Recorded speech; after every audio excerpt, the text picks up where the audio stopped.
Hello everyone, मैं हूँ CMSS पानी।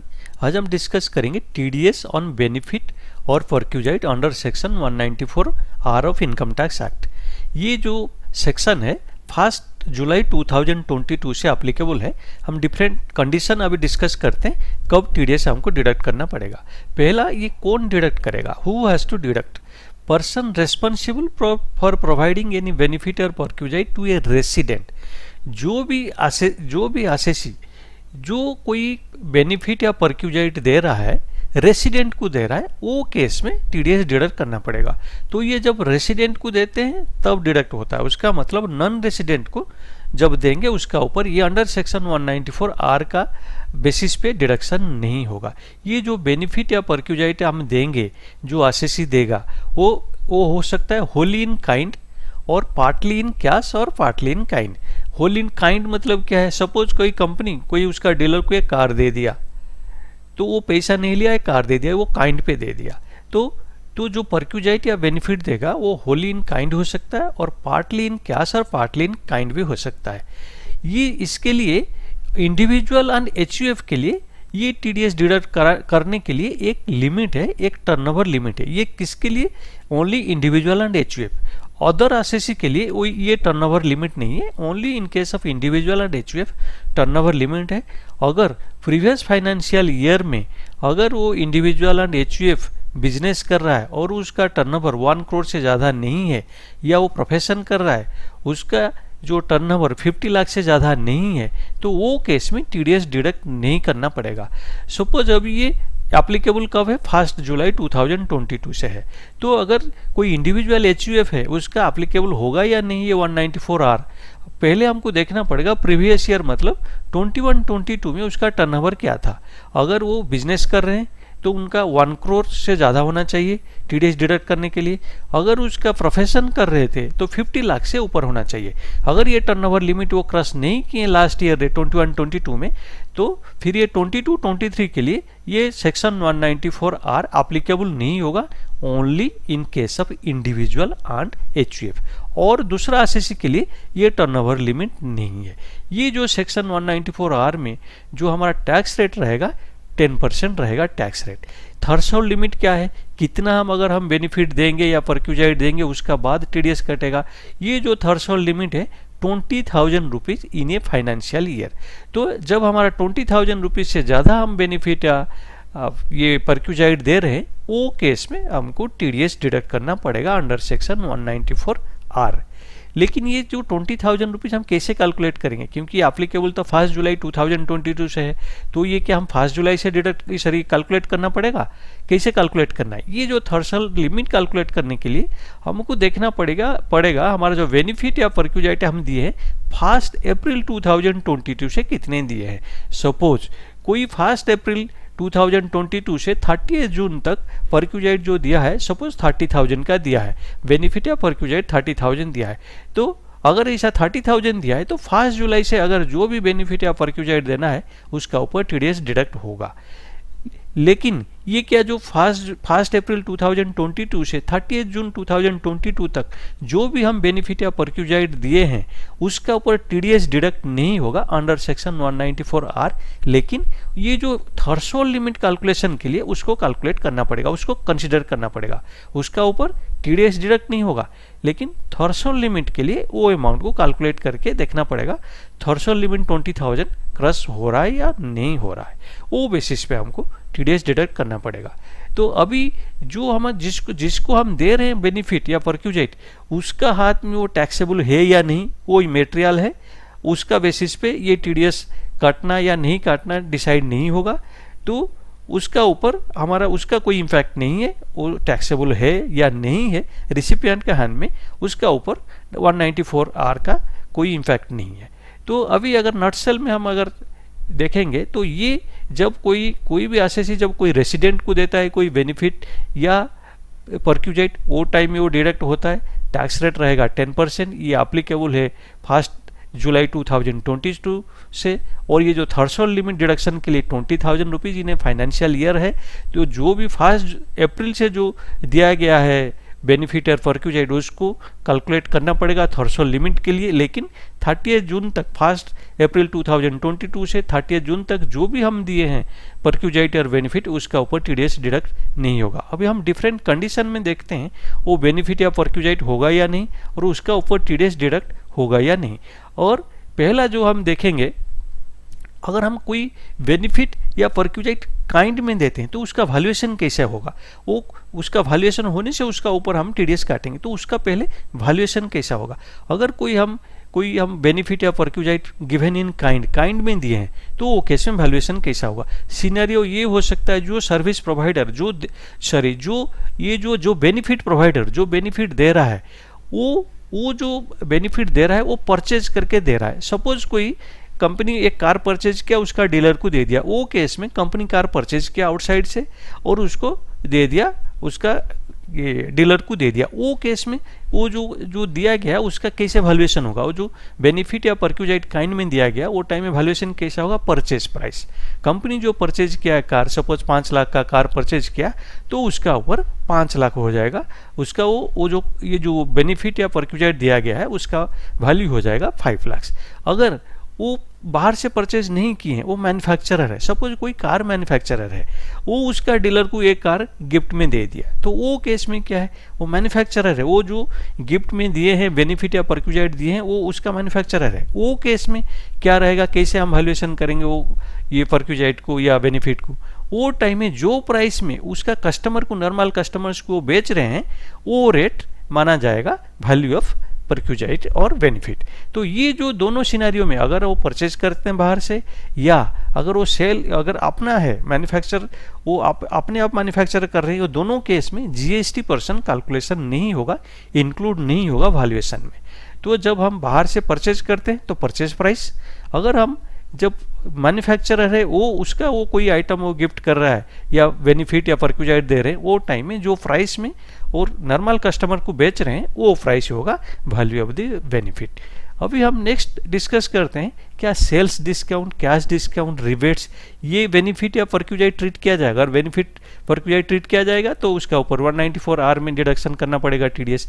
तो ये बताया गया है, ये जो सेल्स डिस्काउंट या कैश डिस्काउंट या रिबेट ये बेनिफिट या परक्यूजाइट नहीं है, इसीलिए उसका ऊपर टीडीएस डिडक्ट नहीं होगा अंडर सेक्शन 194R। लेकिन अगर हम ये जब कोई आदमी ये जो कोई आसेसी वो अदर फॉर्म में वो देता है, इंसेंटिव देता है, सपोज कोई कार दे दिया, कोई टीवी दिया, कंप्यूटर दिया, गोल्ड कॉइन दिया, कोई मोबाइल फ़ोन दे रहा है, या कोई फॉरेन ट्रिप, कोई ट्रिप फॉरेन या इंडिया में कोई स्पॉन्सर ट्रिप कर रहा है, या कोई इवेंट के लिए कोई टिकट दे रहा है, कोई फ्री मेडिसिन दे रहा है। ये एग्जस्टिव लिस्ट नहीं है, कुछ एग्जाम्पल्स है। तो ये केस में अगर हम काइंड में कुछ दे रहे हैं तो वो केस में ये सब आएगा, ये बेनिफिट और परक्यूजाइट ट्रीट किया जाएगा। लेकिन कोई sales discount, cash discount, rebate उसको ट्रीट नहीं किया जाएगा बेनिफिट और परक्यूजाइट। इसीलिए sales discount, cash discount, rebates का ऊपर टीडीएस नहीं डिडक्ट होगा अंडर सेक्शन 194R। अभी कोई reimbursement of out of pocket expenses हो रहा है, तो ये जो आउट ऑफ पॉकेट एक्सपेंसेस उसका ऊपर क्या टीडीएस डिडक्ट होगा अंडर सेक्शन 194R। सपोज हम एक एग्जांपल लेते हैं, एक से सर्विस रिसिपिएंट, वही होता है सर्विस प्रोवाइडर। तो ये केस में कौन सा कैसे होने से हमारा टीडीएस, कब हमारा टीडीएस डिडक्ट होगा, कब डिडक्ट नहीं होगा। सपोज जो आउट ऑफ पॉकेट एक्सपेंसेस का जो बिल है, bill in the name of the Y, service provider जो सर्विस प्रोवाइड कर रहा है उसका नाम में बिल है, रीइंबर्स किया एक्स, रीइंबर्स्ड बाई एक्स, वो केस में टैक्सेबल हो जाएगा। अगर सर्विस प्रोवाइडर जो सर्विस दे रहा है उसका जो आउट ऑफ एक्सपेंसेस उसको जो रीइंबर्स किया एक्स, लेकिन वो जो बिल है वाई का नाम में, वो केस में वो टैक्सेबल हो जाएगा। अगर बिल एक्स का नाम में है, जो सर्विस रिसिपिएंट है उसका नाम में बिल है, लेकिन वो जो रीइंबर्समेंट कर रहा है एक्स, तो वो केस में टैक्सेबल नहीं होगा। तो बिल किसका नाम में है, वो सर्विस प्रोवाइडर का नाम में है या सर्विस रिसिपिएंट का नाम में, वो उसका ऊपर डिपेंड करेगा इसमें ये टीडीएस डिडक्ट होगा या टीडीएस डिडक्ट नहीं होगा। जब सर्विस रिसिपिएंट का नाम में बिल है वो केस में ये टैक्सेबल नहीं होगा, लेकिन सर्विस प्रोवाइडर का नाम में अगर बिल है और उसका बाद सर्विस रिसिपिएंट उसको रीइंबर्स करता है, वो केस में टीडीएस डिडक्ट होगा। अभी हम अगर कोई प्योर एजेंट कोई अमाउंट उसको मिल रहा है, वो केस में उसको बेनिफिट या परक्यूजाइट ट्रीट नहीं किया जाएगा, उसका ऊपर टीडीएस डिडक्ट नहीं होगा। लेकिन अभी और एक कंडीशन है, सपोज ये आउट ऑफ पॉकेट एक्सपेंसेस और कोई सेक्शन में टीडीएस ऑलरेडी डिडक्ट हुआ है, तो उसका बाद क्या है, सेक्शन 194R में वो डिडक्ट होगा। सपोज 194C या 194J में ऑलरेडी वो जो reimbursement of expenses, out of pocket expenses का ऊपर टीडीएस डिडक्ट हो चुका है, तो अगर 194C या 194J का अंडर में टीडीएस डिडक्ट हो चुका है, तो फिर ये सेक्शन 194R में आउट ऑफ पॉकेट एक्सपेंसेस का ऊपर टीडीएस डिडक्ट नहीं होगा। सपोज कोई अगर डीलर कॉन्फ्रेंस है, अगर कंपनी उनका डीलर को ये बुलाए कोई कॉन्फ्रेंस करने के लिए, एजुकेट करने के लिए उनका प्रोडक्ट, कंपनी का प्रोडक्ट के बारे में, कोई नया प्रोडक्ट लॉन्च हो रहा है या पुराना प्रोडक्ट को कैसे सेल करेंगे, कैसे हम नया ऑर्डर्स लाएंगे, या कोई अकाउंट्स रिकन्सिलेशन के लिए सब डीलर्स को एक साथ बुलाया, उसको कोई कॉन्फ्रेंस कर रहा है, उसके लिए जो एक्सपेंसेस हो रहा है, तो वो क्या बेनिफिट या परक्यूजाइट ट्रीट किया जाएगा क्या, उसका ऊपर टीडीएस डिडक्ट करना पड़ेगा अंडर सेक्शन 194R। कोई अगर डीलर कॉन्फ्रेंस हो रहा है, तो ये केस में क्या होगा, जो एक्सपेंडिचर पर्टेनिंग टू डीलर और बिजनेस कॉन्फ्रेंस, उसको ट्रीट नहीं किया जाएगा बेनिफिट और परक्यूजाइट। तो जो एक्सपेंडिचर होगा डीलर या बिजनेस कॉन्फ्रेंस, उसको ट्रीट नहीं किया जाएगा। अगर बेनिफिट परक्यूजाइट ट्रीट नहीं करेंगे तो अंडर सेक्शन 194R, उसका under section 194R TDS deduct करना जरूरी नहीं। लेकिन उसमें कुछ एक्सेप्शन है, लेकिन सब एक्सपेंसेस नहीं है, कुछ एक्सपेंसेस का ऊपर टीडीएस हमको डिडक्ट करना पड़ेगा अंडर सेक्शन 194R जब कोई कॉन्फ्रेंस हो रहा है, डीलर कॉन्फ्रेंस हो रहा है। वो क्या एक्सपेंसेस है, अगर कोई जो डीलर कॉन्फ्रेंस में हमारा जो कोई expenses for family members of the person, वो डीलर अकेला नहीं है, उसका फैमिली मेंबर्स को लेके आया, उनके लिए अगर हम कोई खर्चा कर रहे हैं, उसका ऊपर टीडीएस डिडक्ट होगा, उसको माना जाएगा बेनिफिट और परक्यूजाइट। अगर वो जो हम जो कॉन्फ्रेंस कर रहे हैं उसका साथ कोई लेजर ट्रिप है, 2 दिन का कॉन्फ्रेंस है, उसके बाद कोई उनको घुमाना है, कोई लेजर ट्रिप करना है और कुछ करना है, तो वो जो एक्सपेंसेस होगा, लेजर ट्रिप का जो एक्सपेंसेस होगा, तो ये तो उसका ऊपर जो भी खर्चा आएगा उसको ट्रीट किया जाएगा बेनिफिट और परक्यूजाइट, उसका ऊपर भी टीडीएस डिडक्ट होगा। लेकिन अगर expenses on prior to over stay, suppose कोई कॉन्फ्रेंस हो रहा है, 2 दिन का कॉन्फ्रेंस है, लेकिन उस 2 दिन का कॉन्फ्रेंस है, लेकिन 5 दिन पहले कोई हम डीलर को बुला रहे हैं, वो 5 दिन पहले कॉन्फ्रेंस जब होगा उससे 5 दिन पहले डीलर को बुला रहे हैं, उसके लिए सब एक्सपेंसेस दे रहे हैं। जो प्रायर स्टे जो होगा, या ये कॉन्फ्रेंस खत्म होने का बाद और 5 दिन डीलर हमारा ये रहते हैं, उसका सब एक्सपेंसेस कंपनी बियर कर रहा है। तो प्रायर स्टे या ओवर स्टे, वो केस में वो एक्सपेंसेस को ट्रीट किया जाएगा बेनिफिट और परक्यूजाइट। वो जो प्रायर ओवर स्टे कैसे ये कैलकुलेट करना है, 1 day prior to conference, suppose 2 दिन का कॉन्फ्रेंस हो रहा है, कॉन्फ्रेंस जो 2 दिन होगा उससे 1 दिन पहले या कॉन्फ्रेंस खत्म होने का 1 दिन का बाद, उसको प्रायर स्टे या ओवर स्टे ट्रीट नहीं किया जाएगा। कॉन्फ्रेंस का जितना दिन, 1 दिन पहले और कॉन्फ्रेंस का बाद 1 दिन, वो पीरियड को ट्रीट नहीं किया जाएगा प्रायर स्टे या ओवर स्टे। उसका बाद अगर पहले उसका बाद अगर हमारा डीलर रहते हैं, उसके लिए कंपनी कोई एक्सपेंसेस खर्चा कर रहा है, कोई एक्सपेंसेस कर रहा है, तो उसको ट्रीट किया जाएगा बेनिफिट और परक्यूजाइट। तो नॉर्मल अगर हमारा कोई डीलर और बिजनेस कॉन्फ्रेंस हो रहा है, उसके लिए उसको बेनिफिट या परक्यूजाइट ट्रीट नहीं किया जाएगा। लेकिन उसमें ये जो स्पेसिफिक एक्सपेंसेस है, अगर वो ये जो हमारा डीलर या बिजनेस कॉन्फ्रेंस होगा उसमें ये सब एक्सपेंसेस हम कर रहे हैं, तो ये एक्सपेंसेस का ऊपर टीडीएस डिडक्ट करना पड़ेगा अंडर सेक्शन 194R। कभी कभी हमारा जो ग्रुप एक्टिविटी होता है, सपोज हमारा ये जो डीलर कॉन्फ्रेंस हुआ उसमें हमारा कोई लेजर ट्रिप किए, उसमें ग्रुप एक्टिविटी हुआ, तो किसके लिए ग्रुप एक्टिविटी, मतलब सब डीलर के लिए हम एक्सपेंसेस खर्चा किए, उसमें हमें एग्जैक्टली पता नहीं है, हम कर नहीं पा रहे हैं, उसका बाइफर्केशन नहीं कर पा रहे, रीजनेबल हम एलोकेट नहीं कर पा रहे कौन सा डीलर के लिए किसके लिए कितना हम एक्सपेंसेस किए, क्योंकि ये ग्रुप एक्टिविटी था। वो केस में तो टीडीएस हमको डिडक्ट करना पड़ेगा क्या, अगर नहीं करना है टीडीएस तो क्या है। अगर ऐसा कोई एक्सपेंसेस है ग्रुप एक्टिविटी के लिए था, जिसको हम एग्जैक्टली उसको हम बाइफर्केट नहीं कर पा रहे, एलोकेशन नहीं कर पा रहे, वो केस में अगर कंपनी चाहे, आरसीसी चाहे, तो टीडीएस डिडक्ट नहीं करे ना। अगर वो चाहे तो टीडीएस, अगर उनको नहीं करना है TDS deduct under section 194R, तो वो बेनिफिट है। लेकिन जो एक्सपेंसेस का ऊपर टीडीएस डिडक्ट नहीं होगा वो डिसअलाउ होगा, उसका ऊपर जो हम इनकम से वो एक्सपेंसेस माइनस नहीं होगा इनकम टैक्स एक्ट का अंदर, तो वो डिसअलाउ हो जाएगा।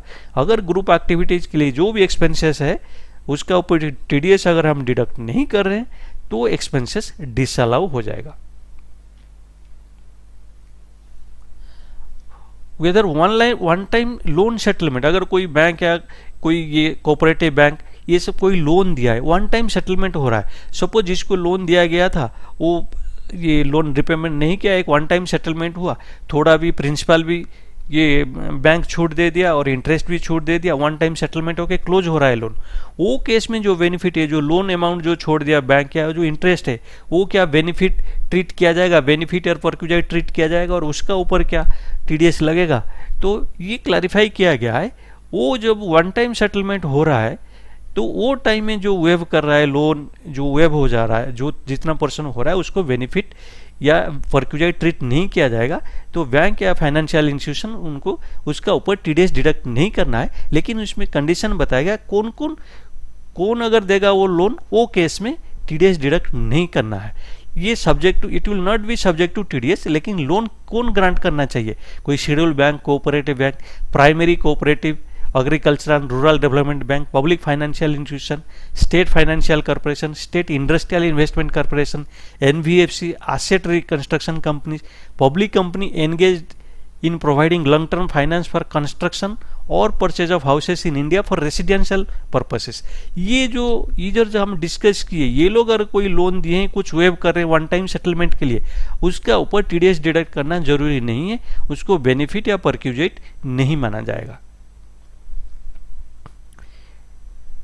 सपोज अभी नेक्स्ट अगर एक सिनेरियो है, से कंपनी एक कार दे दिया, कोई काइंड में उसका डीलर को एक कार दिया, अभी क्या है ये हो गया बेनिफिट और परक्यूजाइट, उसका ऊपर कंपनी ये टीडीएस डिडक्ट कर लिया अंडर सेक्शन 194R, क्योंकि ये बेनिफिट या परक्यूजाइट है।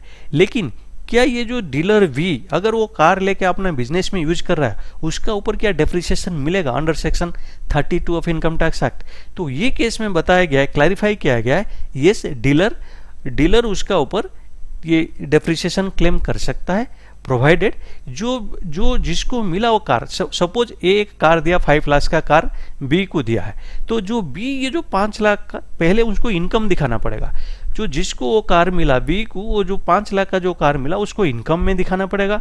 अगर इनकम दिखाएगा तो वो केस में अंडर सेक्शन 32 में वो डेप्रिसिएशन क्लेम कर सकता है, लेकिन कार का कॉस्ट क्या रहेगा, जितना वो इनकम दिखा रहा है, जो 5 लाख का कार मिला वो 5 लाख को इनकम दिखाएगा भी, वही हो जाएगा एक्चुअल कॉस्ट। तो कॉस्ट ऑफ द कार क्या हो जाएगा फॉर सेक्शन 32 डेप्रिसिएशन के लिए, उसका जो कार का जो एक्चुअल कॉस्ट हो जाएगा 5 लाख, बी जिसको मिला है वो गिफ्ट मिला है, कार मिला है, उसको इनकम में दिखाना है। अगर बी इनकम में दिखाएगा तो वो केस में अंडर सेक्शन 32 डेप्रिसिएशन क्लेम कर सकता है, और डेप्रिसिएशन क्लेम करने के लिए वो एसेट का, वो कार का ये जो कॉस्ट होगा, एक्चुअल कॉस्ट कितना होगा जो इनकम दिखा रहा है, तो वो केस में ये जो अभी हम डिस्कस किए वो केस में ये डेप्रिसिएशन अंडर सेक्शन 32 मिलेगा बी को। अभी नेक्स्ट है, अगर कोई एम्बेसी हाई कमिश्नर, उनको क्या डिडक्ट करना है, ये टीडीएस अंडर सेक्शन 194R, इसको क्लैरिफाई किया गया, एम्बेसी हाई कमिश्नर को डिडक्ट करना जरूरी नहीं है अंडर सेक्शन 194R। अगर कोई कंपनी बोनस शेयर इशू कर रहा है, राइट शेयर इशू कर रहा है, जिसमें जो company in which public are substantially interested, तो अगर कोई बोनस शेयर या राइट शेयर इशू हो रहा है तो वो क्या ट्रीट किया जाएगा बेनिफिट और परक्यूजाइट, ये क्लैरिफाई किया गया है। ये जो कोई अगर बोनस शेयर इशू हो रहा है या राइट शेयर इशू हो रहा है, उसको बेनिफिट या परक्यूजाइट ट्रीट नहीं किया जाएगा, इसीलिए अंडर सेक्शन 194R उसका ऊपर टीडीएस डिडक्ट करना जरूरी नहीं है, लेकिन ये कंडीशन है, ये जो बोनस शेयर या राइट शेयर इशू हो रहा है, सब ये जो राइट शेयर्स या बोनस शेयर इशू हो रहा है, ये सब शेयर होल्डर्स को होना चाहिए। ये जो ऑफर है it should be to all shareholders by the company. तो अगर वही जो राइट शेयर्स और बोनस शेयर टोटल जितने शेयर होल्डर्स है कंपनी का, सबको ये ऑफर हुआ है, तो वो केस में उसको ट्रीट नहीं किया जाएगा बेनिफिट और परक्यूजाइट, उसका ऊपर टीडीएस डिडक्ट करना जरूरी नहीं है। अगर इसका ऊपर ये TDS ऑन बेनिफिट और परक्यूजाइट अंडर सेक्शन 194R के बारे में और कोई डाउट है तो प्लीज़ मुझे कमेंट करके बताइए। अगर मेरा वीडियो आपको पसंद आया तो वीडियो को लाइक कीजिए, शेयर कीजिए और मेरा चैनल को सब्सक्राइब कीजिए। Thank you.